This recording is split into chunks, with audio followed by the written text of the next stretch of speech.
उधर अयोध्या में राम मंदिर की प्राण प्रतिष्ठा से पहले धार्मिक अनुष्ठानों की शुरुआत हो गई। पहले दिन विधि विधान से प्रायश्चित पूजा पूरी की गई और इसके लिए प्राण प्रतिष्ठा समारोह के मुख्य यजमान अनिल मिश्रा सुबह सुबह सरयू के घाट पर पहुंचे। उनके साथ उनकी पत्नी भी थी। प्रायश्चित पूजा से पहले सरयू के घाट पर अनिल मिश्रा ने स्नान किया। इस दौरान ब्राह्मणों ने मंत्रोच्चार के साथ उन्हें संकल्प दिलाया।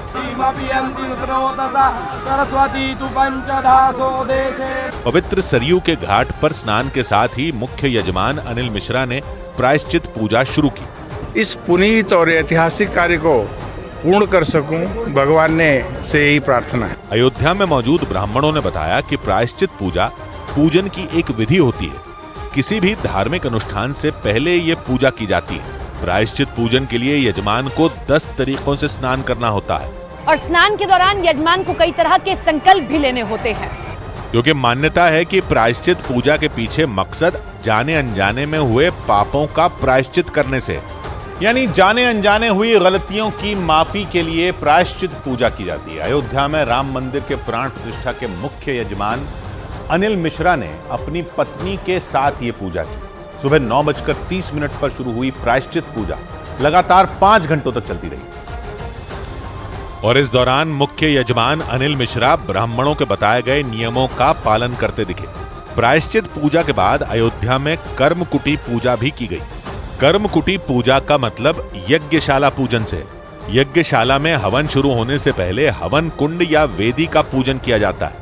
इस दौरान भगवान विष्णु का विधि विधान से पूजन होता है। 22 जनवरी को प्राण प्रतिष्ठा के मुख्य पूजन से पहले 6 दिन तक लगातार हवन और यज्ञ किया जाएगा और इसीलिए कर्मकुटी पूजा या यज्ञशाला का पूजन किया गया।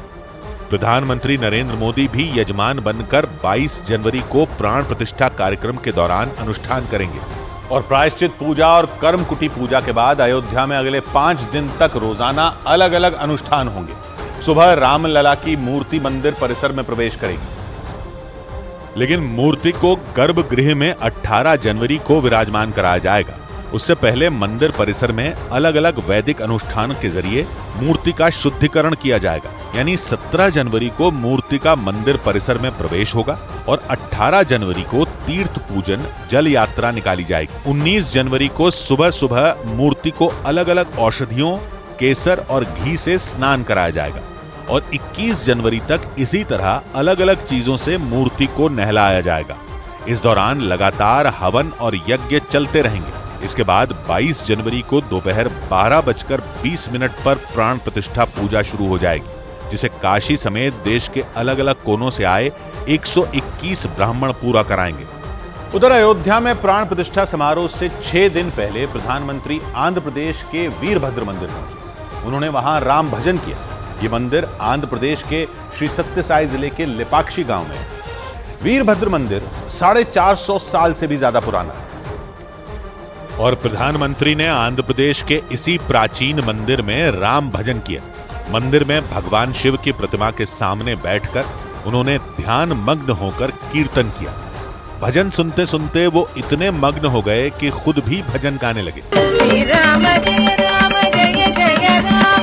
आंध्र प्रदेश के श्री सत्य साई जिले के लेपाक्षी गांव में बने इस वीरभद्र मंदिर में तेलुगु गायकों ने भजन गाए।